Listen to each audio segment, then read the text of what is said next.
I entered the Alpha King's room by mistake, and the moment his golden eyes found mine across the firelit darkness, I knew my life would never be the same. He rose from the shadows like winter itself given form, and before I could draw breath to speak, he crossed the chamber in 3 silent strides and locked the heavy iron door behind me. The storm had driven me here.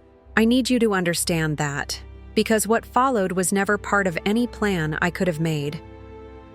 For 26 years, I had lived at the edge of the village, the orphan healer who smelled of pine resin and frozen herbs, the woman they whispered about but never embraced. I had learned to survive on the margins of their world, to read the forest like scripture written in bark and shadow, to find medicine in moss and moonlight and the silence between snowflakes. But that night, the blizzard came with a fury I had never witnessed in all my years walking these mountains, and my small cabin groaned under the weight of wind that seemed to carry voices from another age. I fled toward the high peaks without knowing why. Something pulled me through the white blindness, some instinct older than thought, older than fear. My feet found paths I had never walked, and my heart beat with a certainty I could not explain. When I found the fortress rising from the mountainside like bones of the earth itself, I believed it abandoned. The stones were ancient, swallowed by ice and centuries of forgetting, and I pushed through a door that should have been sealed against all intrusion. I climbed stairs by touch alone, my frozen fingers trailing walls that wept with cold, until I found a room where firelight flickered beneath a heavy door. I thought only of warmth. I thought only of survival. I thought of nothing beyond the next breath, the next heartbeat, the desperate need to escape the killing cold. I did not think of him. The chamber was vast and sparse, lit by a fire that burned without wood in a hearth carved with symbols I could not read. They seemed to shift when I looked at them directly, rearranging themselves into patterns that tugged at something deep in my memory. Furs covered the stone floor, white and silver and gray, thick pelts that whispered of creatures larger than any wolf I had ever seen in the village hunting grounds. The air smelled of something wild and ancient, like the deep woods after a kill, like snow falling on blood, like power held in check by will alone. I stood there trembling, ice melting from my cloak and pooling at my feet, and then I heard movement from the shadows beyond the firelight. He emerged slowly, as if giving me time to run. But my legs would not obey my screaming mind. He was tall and broad-shouldered, with hair the color of winter midnight falling past his collar, and a face carved by hardship and years I could not begin to count. A scar ran from his left temple to his jaw, pale and deliberate against skin that seemed to hold moonlight within its depths. He wore simple clothes, dark wool and leather, that did nothing to disguise the predatory grace of his movements. There was nothing simple about the way he crossed the chamber. It was the movement of something that had forgotten how to be anything but dangerous. His eyes found mine, and they were not human. They were gold, bright and burning like twin flames, with pupils that contracted like a wolf scenting prey. I should have screamed. I should have fallen to my knees and begged for mercy. Instead, I stood frozen as he approached, his nostrils flaring wide, his chest expanding with a breath that seemed to draw my very essence into his lungs. "You carry the old blood," he said, and his voice was low and rough, as if he had not spoken aloud to another soul in years beyond counting. His hand reached past me, and I heard the lock slide into place with a sound like fate sealing itself. The echo traveled through my bones and settled somewhere near my frantically beating heart. "You should not have come here, little healer. You should not have found this place." I found my voice somewhere in the wreckage of my courage. I did not know anyone lived here. The storm forced me from my path, drove me from my cabin. Please, I only need shelter until it passes. I will leave at first light. I swear I will tell no one of this place.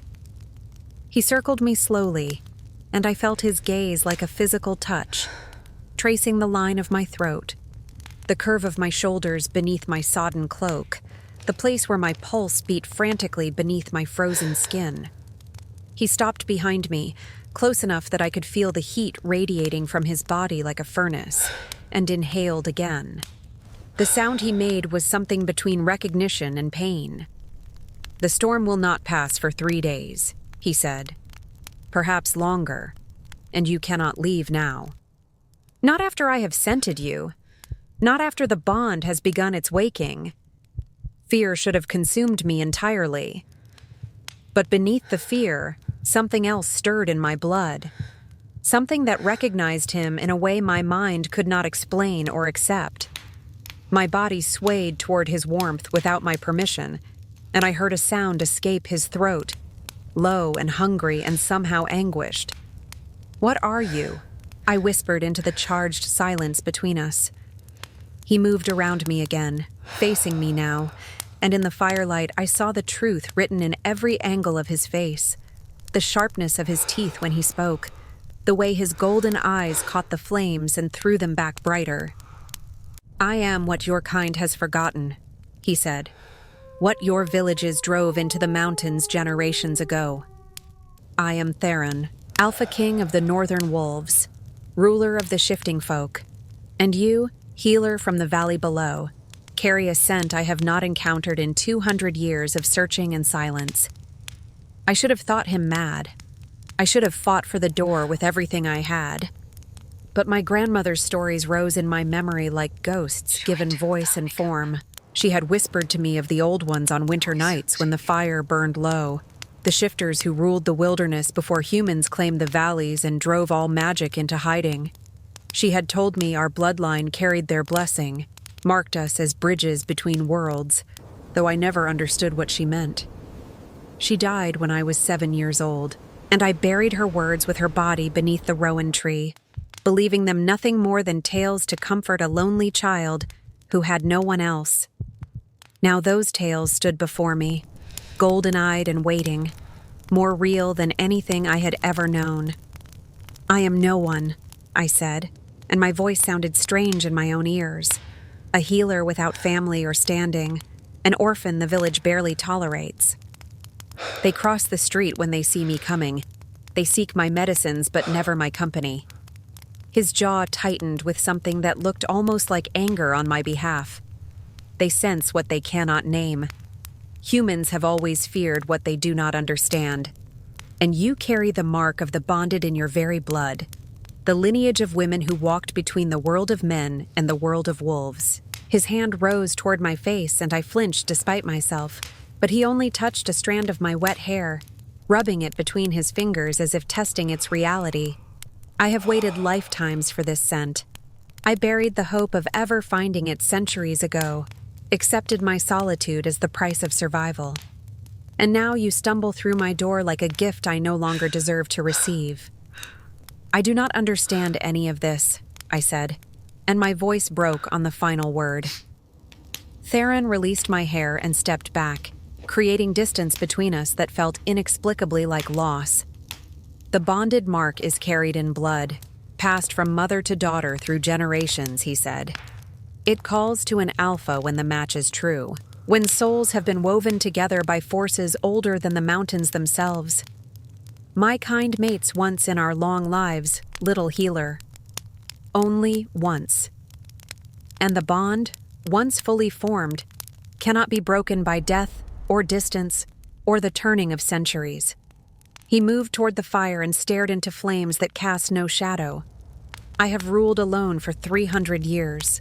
I have watched my pack dwindle and scatter and fade.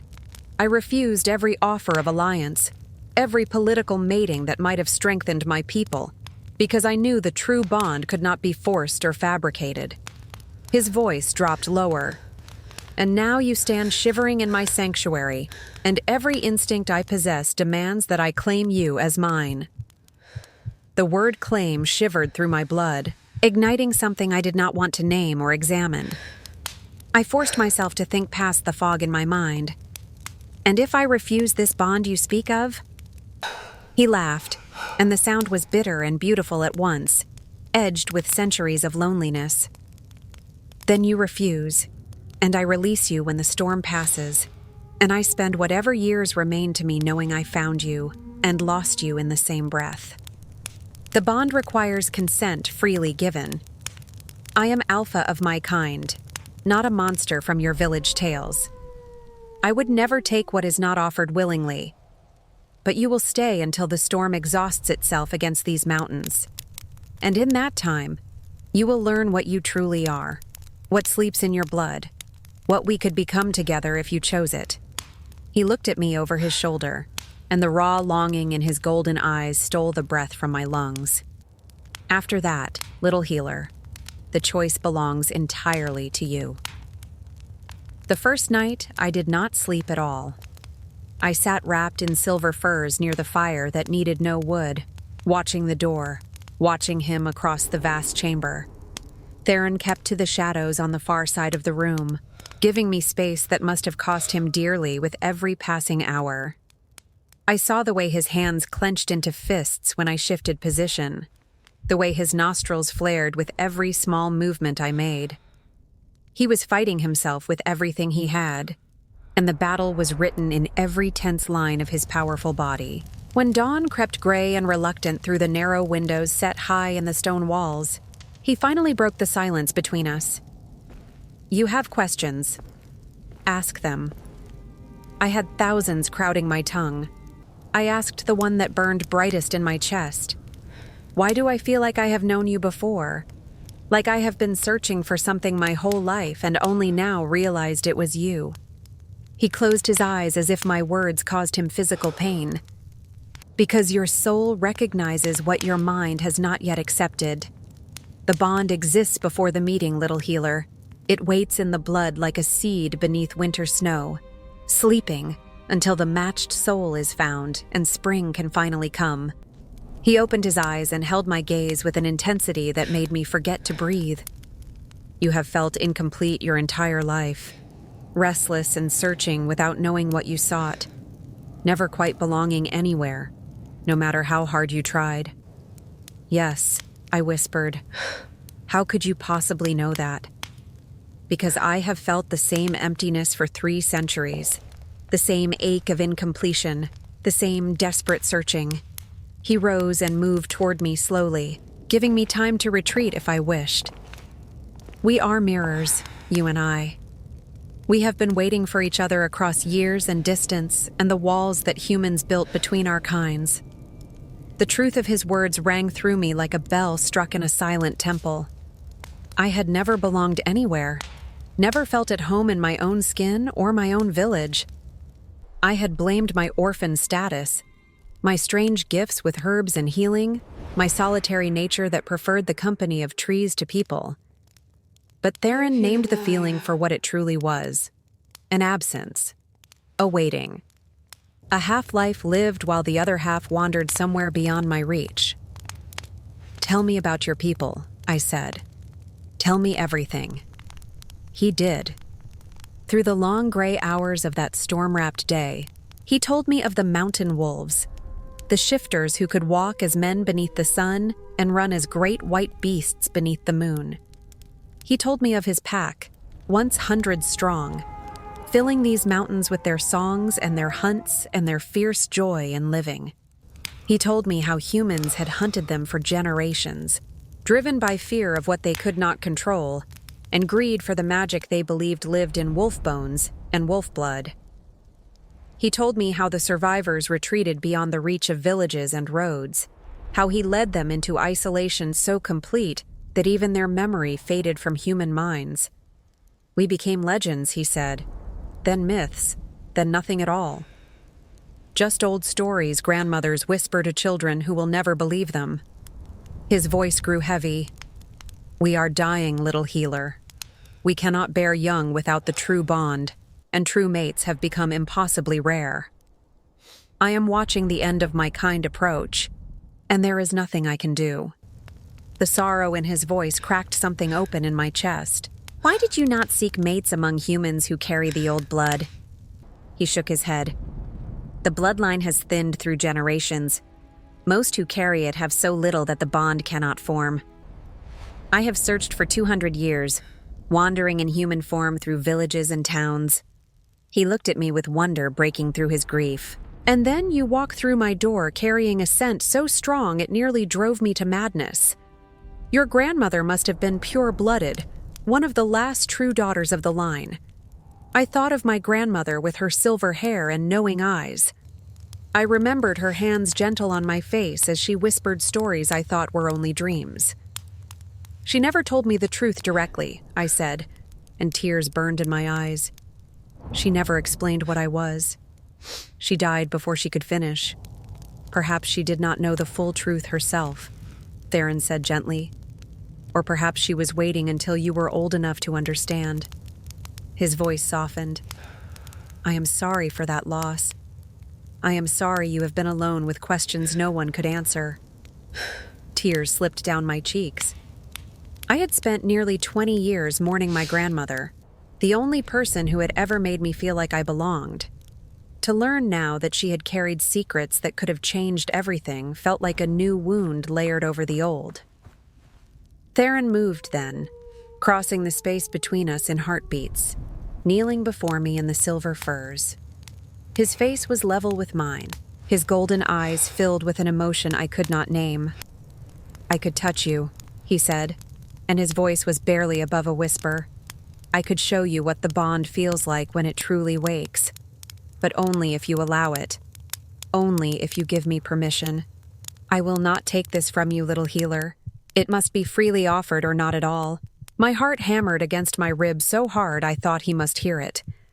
I looked into his ancient golden eyes and saw no deception there, no manipulation, no predatory intent. Only hunger held in check by iron will and honor. Only hope he was clearly terrified to feel after so many centuries of disappointment. "Show me," I breathed. He took my hand in both of his. The moment his skin touched mine, fire raced through my veins like lightning seeking ground. Not pain, but recognition so profound it stole my breath entirely. Every cell in my body suddenly remembered something it had always known and forgotten, like waking from a dream into a reality more vivid than anything sleep could offer. I gasped and swayed, and he steadied me with his free hand, cupping my face with infinite gentleness. "This is the bond," he said, his voice rough with emotion. "This is what your blood has been waiting 26 years to feel. I knew it the instant you entered my chamber. Like lightning striking. Like finally coming home after centuries of wandering in the dark." I understood then with a clarity that transcended thought. The loneliness I had carried my entire life was not a flaw or a failing. It was a compass pointing toward something I had not yet found. And that something was kneeling before me now, ancient and scarred and more deeply alone than I had ever been, offering me not just himself, but an end to the emptiness we both carried. The storm raged against the fortress walls for 2 more days and nights. In that time, Theron told me everything he had held in silence for 300 years. His wars against human hunters, and the wolves he had lost in battles that solved nothing. The pack members he had buried with his own hands in frozen ground. The crushing guilt he carried for every life he had failed to save. Every promise of protection he had been unable to keep. I told him of my life in the village, the suspicion that followed me like a shadow, the isolation that had taught me to need no one, the patients who sought my healing but never my friendship. We were both exiles in our own ways, both survivors of losses that had shaped us into what we had become. The bond hummed between us with every shared truth, growing stronger, weaving us together in ways I could feel but not see. On the second night, when the storm howled loudest and the fire burned brightest, Theron offered to show me his other form. He warned me first, his golden eyes searching my face for any trace of fear or revulsion. When I nodded my consent, he stepped back into the shadows and let the change take him. It was nothing like I had imagined from the village tales of monsters and horror. It was beautiful beyond words. His body flowed like water finding a new course, reshaping itself with liquid grace, until a massive white wolf stood where the man had been. His fur was the color of fresh snow under moonlight, thick and gleaming. His eyes were still gold, still holding the same fierce intelligence and the same desperate hope. I approached him without fear, my hand extended. My fingers sank into his ruff, feeling the power coiled beneath that magnificent coat, and he pressed his great head against my chest with a sound like a purr rumbling through his entire body. In that moment, I knew with absolute certainty. I had found what I was born to find, what my grandmother had been preparing me for without ever speaking its name, what my restless heart had been seeking through all those years of solitude and longing. When he shifted back into human form, breathing hard from the transformation, I did not look away. He dressed in silence while I waited, and when he turned to face me again, I saw the question in his eyes. The question he would not allow himself to ask aloud, too afraid of the answer after all these years of hoping. Yes, I said simply. Yes to all of it. Yes to you. His composure shattered like ice beneath spring sun. He crossed to me in 2 desperate strides and pulled me against his chest, his mouth finding mine with fierce and reverent hunger. The bond ignited fully in that kiss, blazing through us both like wildfire through dry forest, weaving our souls together in patterns I could feel imprinted on my very being. When we finally broke apart, gasping and trembling, I was weeping without knowing why. Tears of grief for all the lost years. Tears of joy for what we had finally found. "You are my mate," he said against my temple, his voice shaking with emotion he could no longer contain. "My queen. My home. I will spend every remaining day of my existence proving myself worthy of the gift you have given me tonight." The storm broke on the 3rd morning. Sunlight flooded through the high windows, painting everything in gold and rose, and with it came the knowledge that I could not simply disappear. The village would notice my absence. Eventually someone would search. "I cannot go back to that life," I told Theron. "But they will come looking." His expression hardened. "Let them come." "No." I placed my hand on his chest, feeling his heartbeat synchronized with mine. "They are afraid because they do not understand. If we give them reason to hunt you, we become what they believe us to be. There must be another way." The solution emerged from the bond itself. I would return to the village, gather my belongings, and leave openly. I would tell them I was seeking work in the Southern Territories, the orphan healer finally accepting she would never belong. Theron hated every part of it. Every instinct rebelled at letting me out of his sight. But he understood. His people needed peace, not war. I descended alone, carrying his scent on my skin, his promise in my heart. The village received my announcement with barely concealed relief. They helped me pack with eagerness. They wished me well with empty words. They did not look back as I walked toward the southern road. When I was certain no one followed, I turned north. Theron waited at the tree line, golden eyes tracking my approach. The moment I reached him, he pulled me against his chest and buried his face in my hair. "Never again," he said, his voice breaking. "Never apart again. Never again," I promised. That was 3 seasons ago. I live now in the ancient fortress, learning the ways of the wolf people, healing those who return from hiding. They come slowly, drawn by word that the Alpha has found his true mate at last. Theron rules with wisdom and fierce love, and I rule beside him as his queen. The bond between us strengthening with each passing moon. We are building a sanctuary where the old ways can survive. It will take generations. But we have time. The bond grants long life, centuries stretching ahead like unwritten pages. Some nights I dream of my grandmother in a snow-covered clearing. "You found him," she says. "You completed the circle." I wake with tears and gratitude overflowing my heart. I entered the Alpha King's room by mistake. But there are no mistakes in the weaving of fate.